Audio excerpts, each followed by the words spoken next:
أعوذ بالله من الشيطان الرجيم. بسم الله الرحمن الرحيم. وإذ قلنا ادخلوا هذه القرية فكلوا منها حيث شئتم رغدا وادخلوا الباب سجدا وقولوا حطة نغفر لكم خطاياكم وسنزيد المحسنين. صدق الله العظيم. بنی اسرائیل جس میدان میں تھے اس میں اللہ جل جلالہ نے ان پر بادلوں سے سایہ کیا ہوا تھا، من اور سلوہ اللہ پاک کھلا رہے تھے۔ لیکن آگے آیت نمبر 61 پر آتا ہے کہ انہوں نے اللہ جل جلالہ سے مطالبے کیے حضرت موسیٰ علیہ السلام سے کہ ایک کھانا ہمیں اچھا نہیں لگتا، تو اس وجہ سے اللہ جل جلالہ نے ان کو فرمایا کہ یہ جو بستی ہے تم اس میں داخل ہو جاؤ اور اس میں تم پھر یہ ساری چیزیں خوب جی بھر کر کھاؤ جہاں سے تم چاہو، لیکن دو باتیں ہیں کہ ایک تو سجدے کی حالت میں تم نے داخل ہونا ہے تاکہ عملی طور پر بدنی شکر ادا ہو جائے، اور دوسرا یہ ہے کہ زبان سے حتتن کا لفظ بھی کہنا ہے۔ حتتن کا معنی کہ اللہ ہم آپ کی بخشش چاہتے ہیں، آپ ہمیں معاف کر دیں، تو یہ گویا زبانی شکر ہوگی۔ اس طرح سے تم نے اس بستی میں داخل ہونا ہے، لیکن انہوں نے ان دونوں چیزوں کو بدل دیا۔ وَإِذْ قُلْنَا، اللہ جل جلالہ فرماتے ہیں اور یاد کرو اس وقت کو کہ جب ہم نے کہا ادخلوا هذه القرية، تم اس زمین میں داخل ہو جاؤ، اس سرزمین میں، اس علاقے میں، اس بستی میں، معاف کرنا، ادخلوا هذه القرية، تم داخل ہو جاؤ هذه القرية، اس بستی میں، فکلوا، اس بستی سے مراد اکثر علماء کے نزدیک ملک شام ہے، فکلوا منها حيث شئتم، تم کھاؤ اس میں سے جہاں تم چاہو، رغدن، خوب سیر ہو کر، خوب جی بھر کر، وادخلوا الباب، اور داخل ہو جاؤ بستی کے دروازے سے، سجداً، سجدے کی حالت میں، جھک کر تم نے داخل ہونا ہے، وقولوا، اور تم کہو، حطتن، حطتن کا لفظ تم نے کہنا ہے، حطتن کا معنی بخشش، نغفر لکم خطایاکم، ہم تمہارے لیے معاف کر دیں گے تمہاری غلطیوں کو، پچھلے سارے گناہ ہم تمہاری کمیاں، تمہاری ناقدریاں، سب کچھ ہم معاف کر دیں گے، وسنزید المحسنین، اور ہم ان قریب زیادہ دیں گے محسنین کو، احسان کی صفت سے متصف لوگوں کو۔ فبدل الذین ظلموا، بدل ڈالا ان لوگوں نے جنہوں نے ظلم کیا، قولا، اس قول کو، غیر الذی قیل لهم، غیر اس کے کہ جو ان سے کہا گیا تھا، انہوں نے قول کو، بات کو بدل ڈالا اور جس طرح ان سے کہا گیا تھا اس کے علاوہ کوئی اور بات وہ کہنے لگے، انہوں نے حتتن کی بات کو حنتتن بنا لیا، اور جس طریقے سے داخل ہونے کے لیے کہا گیا تھا اس طریقے سے داخل نہیں ہوئے، بلکہ سینہ تان کر چلتے رہے اور اس میں سے داخل ہو گئے۔ فَأَنزَلْنَا عَلَى الَّذِينَ ظَلَمُوا، اللہ جل جلالہ فرماتے ہیں کہ پھر ہم نے اتارا ان لوگوں پر کہ جنہوں نے ظلم کیا، رجزا من السماء، عذاب آسمان سے، بما كانوا يفسقون، بسبب اس کے کہ وہ فسق کرتے تھے، چونکہ وہ فاسق قوم تھی، فسق کرنے والے تھے، تو اس وجہ سے اللہ پاک فرماتے ہیں کہ ہم نے آسمان سے ایک بلا اور مصیبت ان پر اتار دی۔ روایت میں آتا ہے، علماء نے لکھا ہے کہ طاعون کی بیماری تھی اور 2-3 دن وہ زندہ رہتے، پھر اس میں سے آدمی مر جاتا۔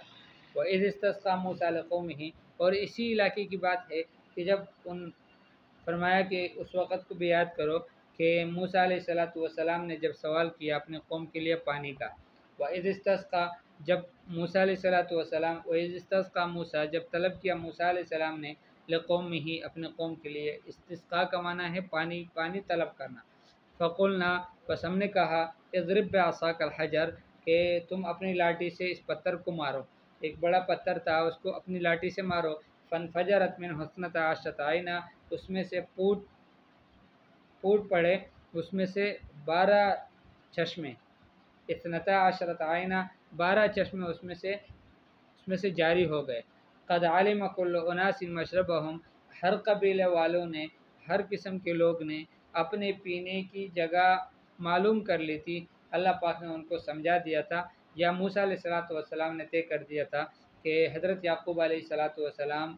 جس کا دوسرا نام اسرائیل ہے، اور اس کے 12 بیٹے، اور 12 بیٹوں میں سے ہر بیٹے کا الگ الگ قبیلہ، تو اب وہ قبیلے اسی طرح سے 12 قبیلے بن گئے تھے، بڑے بڑے قبیلے، تو تو فرمایا کہ ہر ایک کو اپنے پینے کی جگہ معلوم تھی کہ ہم نے پانی کہاں سے لینا ہے۔ 12 چشمے اللہ پاک نے جاری کر دیے۔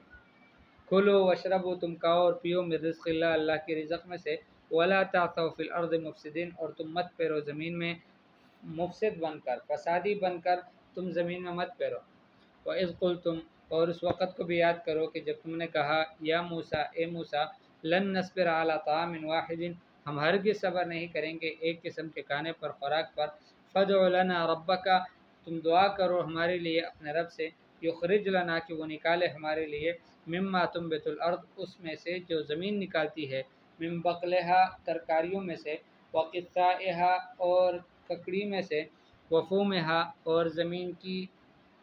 گندم میں سے، وعدسہا، اور اس کے دال، وبصلہا، اور اس کے پیاز میں سے۔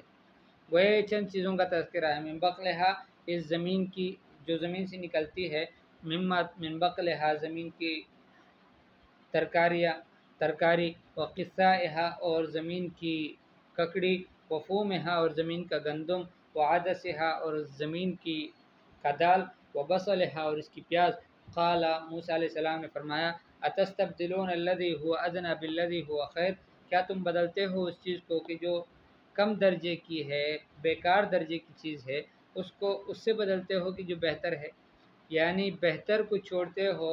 اور ادنا چیز کو تم لے لیتے ہو۔ اہبطوا مصر، فرمایا کہ تم داخل ہو جاؤ مصر میں، شہر میں، ایک شہر میں، فإن لکم ما سألتم، تمہارے لیے ہے وہ جس کا تم سوال کرتے ہو۔ لیکن اللہ پاک فرماتے ہیں، وضربت علیہم الذلۃ والمسکنہ، ان کے اوپر